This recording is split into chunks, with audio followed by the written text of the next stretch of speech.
हमारा अगला शब्द है एडेज। एडेज ये क्या होता है? सोचिएगा, एडेज का मतलब है कोई कहावत या लोकोक्ति। वो सदियों पुरानी समझदारी वाली बातें जो हम अक्सर सुनते हैं, जो एक आम सच को बयान करती हैं। इंग्लिश में इसकी डेफिनेशन है अ प्रोवर्ब और short statement expressing a general truth. चलिए इसको एक एग्जाम्पल से समझते हैं। आपने ये कहावत तो सुनी होगी, अ stitch in time saves nine. इसका मतलब बड़ा सिंपल सा है कि अगर आप किसी छोटी सी प्रॉब्लम को टाइम पर ठीक कर लेते हैं तो आप एक बहुत बड़ी मुसीबत से बच जाते हैं। बिल्कुल इस सेंटेंस की तरह, जहां एक छोटे से लीक को फिक्स करके पूरे घर को फ्लड होने से बचा लिया गया। पूरा सेंटेंस सुनिए। The old adage, a stitch in time saves nine, proved true when she fixed the small leak before it flooded the house. और एडेजेस सिर्फ घर की बातों के लिए नहीं होते, ये प्रोफेशनल वर्ल्ड में भी खूब चलते हैं। एक बहुत ही कॉमन बिजनेस एडेज है, the customer is always right, मतलब ग्राहक हमेशा सही होता है। अब इस पर डिबेट तो होती रहती है, राइट? पर फिर भी अच्छी कस्टमर सर्विस के लिए ये बहुत माना जाता है। जैसा कि ये सेंटेंस कहता है, in business the adage the customer is always right is often debated but still widely followed.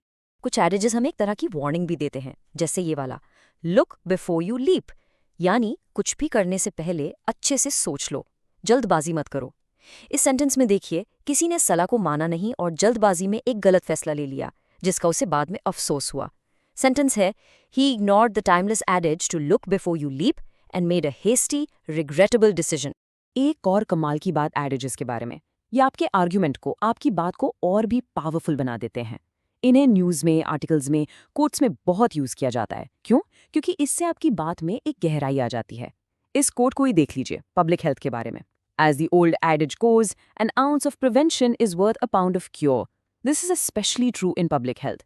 देखा, इस एक कहावत से पूरी बात कितनी इम्पैक्टफुल हो गई। तो चलिए लास्ट में इस वर्ड को और पक्का करने के लिए इसके सिनोनिम्स और एंटोनिम्स देखते हैं।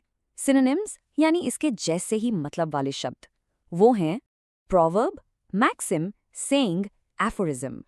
इन सब का मतलब लगभग कहावत या ज्ञान की बात ही होता है। और अब इसके एंटोनिम्स यानी उल्टे शब्द, ये हैं नॉनसेंस, जिब्रिश, पैराडॉक्स, एम्बिग्विटी, मतलब बेकार की बातें या ऐसी बातें जिनका कोई साफ मतलब ना हो। तो अब आप समझ गए। अगली बार जब आप कोई ऐसी छोटी सी लाइन सुने जिसमें बहुत बड़ी सच्चाई छुपी हो, तो आपको पता होगा कि वो एक एडेज